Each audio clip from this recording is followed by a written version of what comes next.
하지만 대부분의 사람들은 다수에 해당하기 때문에 오히려 할인을 받는 경우가 많을 수 있고요. 할증과는 연관이 없으신 분들이 대부분입니다. 결론은 청구할 일이 많이 없고 건강한 분들은 계약 전환 고민을 하지 않아도 된다는 뜻이에요. 고민하지 말고 지금 전환하셔도 됩니다.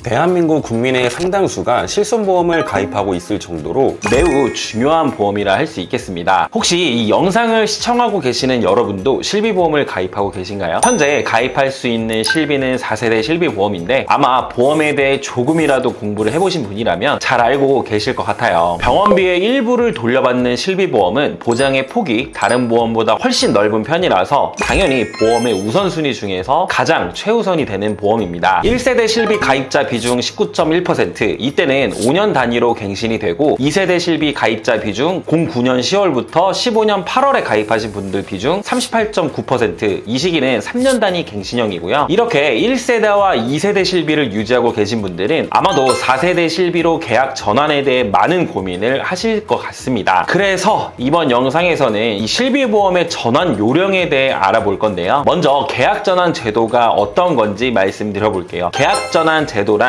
기존 1세대, 2세대, 3세대 실비보험 가입자가 본인이 가입한 회사의 새로운 실손, 즉 현재 판매되고 있는 4세대 실비 상품으로 계약을 변경할 수 있는 제도입니다. 4세대 전환 조건은 일부 사항을 제외하고 별도의 심사 없이 전환이 가능하고요. 1년 이내 정신과 이력이 없다면 대부분 전환할 수 있는데, 전환할 때 장점 중 하나가 기존에 상해 실비만 있었다면 질병 실비를 추가해서 상해와 질병 둘 다 보장을 받을 수 있고, 반대로 질병 실비만 있었던 분들은 상해까지 추가해서 질병과 상해 둘 다 보장받는 게 가능한 장점이 있습니다. 그리고 철회 제도라는 것도 있는데, 보험금을 받았어도 3개월 이내에 철회해서 기존 실비로 전환이 가능하고, 보험금 수령 이력이 없다면 6개월 이내에 기존 실비로 돌아가는 게 가능합니다. 또한 무사고 할인도 있는데요. 2년 무사고 시 보험료 10% 할인이 가능하며, 전환 시에는 전환 전 계약의 무사고 기간도 인정해서 할인이 가능합니다. 4세대 실비의 주요 특징을 살펴보면 보장의 범위 부분에서는 확대가 된 걸 알 수 있는데요. 그럼에도 보험료는 대폭 인하가 된 것도 확인할 수 있습니다. 필수 의료라고 할 수 있는 급여 항목에 불임 관련 질환, 선천성 뇌질환 등에 대해 보장이 확대되었고, 심한 농양 발생 등으로 급여로 인정된 부분에 대해 피부질환도 보장해주고 있습니다. 반대로 축소가 되는 부분은 도수치료, 실패치료 시 병적 완화 효과 등 확인 시 연간 최대 50회 보장인데, 실제 청구를 해보신 분들은 아시겠지만 1세대, 2세대, 3세대 실비도 요즘은 10회 이상 넘어가면 병적 완화 효과 등이 있었는지 서류를 제출하라고 합니다. 그래서 이 부분은 과거 실비나 현 4세대 실비나 큰 차이는 없다고 보여지고요. 자기부담금의 차이 정도가 있다고 보시면 되겠습니다. 영양제와 비타민제의 경우 약사 법령에 의해서 약제별 허가사항 또는 신고된 사항에 따라 투여된 경우 보장한다고 명시되어 있는데, 이 부분은 이전보다 까다로워졌다고 해석하면 되겠네요. 과거 실비는 과도한 의료 쇼핑 이용 등으로 도덕적 해이의 예방을 위해서 현재 실비는 급여 20%, 비급여 30% 자기 부담금이 있고요. 가입자 간 보험료 부담 형평성 제고를 위해서 비급여 의료 이용량에 따른 보험료 차등이 있습니다. 그리고 무기한적으로 할증하는 것도 아니에요. 비급여 특약의 보험료에 대해서만 적용이 되고, 할인 할증 여부도 매년 새롭게 적용이 되는데요. 예를 들어 24년도에 비급여 치료비를 120만 원을 사용했어요. 그럼 25년도에는 100% 할증 대상인 거죠. 그러나 25년도에는 만약 비급여 치료비를 50만 원을 사용했다고 가정하면 할증 대상이 아니니까 26년도에는 원래 금액을 납부하시는 겁니다. 건강보험 정책 등 의료 환경 변화에 적절히 대응하고자 재가입 주기는 15년에서 5년으로 단축되었고요. 아마도 많은 가입자분들이 가장 많이 걱정하시는 게 이 할증 제도일 텐데, 보시는 것처럼 건강한 사람들은 오히려 할인 혜택까지 받을 수 있고, 비급여 보험료 차등제에 따른 할인과 무사고 할인은 중복해서 적용받을 수 있습니다. 또한 전체 가입자의 95%가 무청구자 혹은 연간 평균 50만 원 이하 소액 청구자입니다. 100만 원 이상 수령자는 전체 가입자의 2, 3% 수준이고요. 그런데 문제는 청구자의 상위 10%, 즉 전체 가입자의 0.95%는 연간 평균 600만 원 및 전체 지급 보험금의 48.5%를 수령한다고 합니다. 전체 청구자의 상위 1%는 연간 평균 무려 2천만 원 이상 전체 지급 보험금의 15%를 수령하고요. 통원 기준으로 봐도 전체 가입자의 80% 이상이 연평균 10만 원 미만의 소액 청구자입니다. 연평균 30만 원 이상 수령자는 전체 가입자의 9% 수준이고요. 전체 청구자의 상위 10%, 3%, 즉 전체 가입자의 3.1%는 연간 평균 140만 원 및 전체 지급 보험금의 48.3%를 수령하고 전체 청구자의 상위 1%는 연간 평균 500만 원 이상 및 전체 지급 보험금의 13%를 수령한다고 합니다. 즉 실손보험은 공보험이 보장하지 않는 영역을 포괄적으로 보장하고 있어서 불필요한 의료 이용 공급에 유인이 높고요. 불필요하게 고가의 의료 서비스를 빈번하게 이용하고 고액의 보험금을 수령하는 일부 소수 가입자들에 의해 대부분의 선의의 가입자가 매년 인상된 보험료를 부담해야 하는 불합리한 상황이 펼쳐지게 되는 거죠. 대부분의 비급여 항목이 급여 항목과 함께 포괄 운영됨에 따라 일부 오남용 진료에 따른 보험료 인상, 공동부담 고리는 여전히 존재를 하고 있고요. 이러한 문제를 해결하기 위한 3세대 실비부터는 3대 비급여로 분리되었지만 위험 손해율이 100%를 상회한다고 합니다. 실비보험 손해율이 100%를 상회하는 수준을 지속하게 된다면 가입자 보험료 부담 가중으로 실손보험 지속이 어려워질 수 있고요. 위험 손해율이 110% 수준을 유지할 경우, 즉 매년 10%씩 인상할 경우 현재 실손 가입자가 60세 이상 고령일 땐 부담해야 될 보험료가 7에서 18배까지 증가될 거라고 예상된다고 합니다. 손해율 악화에 따른 보험료 인상 악순환 지속은 위험 요인으로 작용하게 되고요. 연간 10% 인상 가정 시 3만 원대 하던 3년 갱신형 구실손이 추후 60세엔 25만 7,239원, 70세 땐 3년 갱신 표준화 실손도 10만 원 후반에서 40만 원대까지도 인상될 수 있고, 이건 10% 인상 예정일 때 가정이니까 실제로는 더 인상될 수도 있다는 뜻이겠죠. 지금 현재도 실비보험이 10만 원인데 이걸 어떻게 해야 하나요? 전환해야 하나요? 라는 질문 정말 많이 주십니다. 과연 저렇게 비싼 보험료를 납부하면서 유지를 할 수 있는 분들이 얼마나 계실까요? 효율이 높은 거라고 볼 수는 있을까요? 여러분, 이처럼 4세대 실비로 전환한다고 해서 절대 단점만 있는 건 아닙니다. 내가 극소수에 해당하는 사람이다 라고 하신다면 기존 실손을 유지하시는 게 맞을 수 있겠죠. 하지만 대부분의 사람들은 다수에 해당하기 때문에 오히려 할인을 받는 경우가 많을 수 있고요. 할증과는 연관이 없으신 분들이 대부분입니다. 결론은 청구할 일이 많이 없고 건강한 분들은 계약 전환 고민을 하지 않아도 된다는 뜻이에요. 고민하지 말고 지금 전환하셔도 됩니다. 내가 병원을 자주 가긴 해도 매년 200만 원 이상 병원비를 지출 안 한다? 그래도 전환을 고려해보시면 됩니다. 나는 1에서 3% 수준의 극소수에 해당하기에 300만 원, 500만 원, 1000만 원 이렇게 고액의 보험금을 수령하는 사람이다. 혹은 암, 뇌, 심장, 중대질병 또는 큰 수술을 앞두고 있다면 기존 실비보험을 유지하시면 되겠습니다. 오늘 내용이 도움이 많이 되셨을까요? 많은 분들께 이 영상 공유해주시고 다음에는 더 유익한 정보를 드릴 테니까 구독과 좋아요 꼭 부탁드릴게요. 감사합니다. 본 광고는 심의 기준을 준수하였으며 유효기간은 심의일로부터 1년입니다.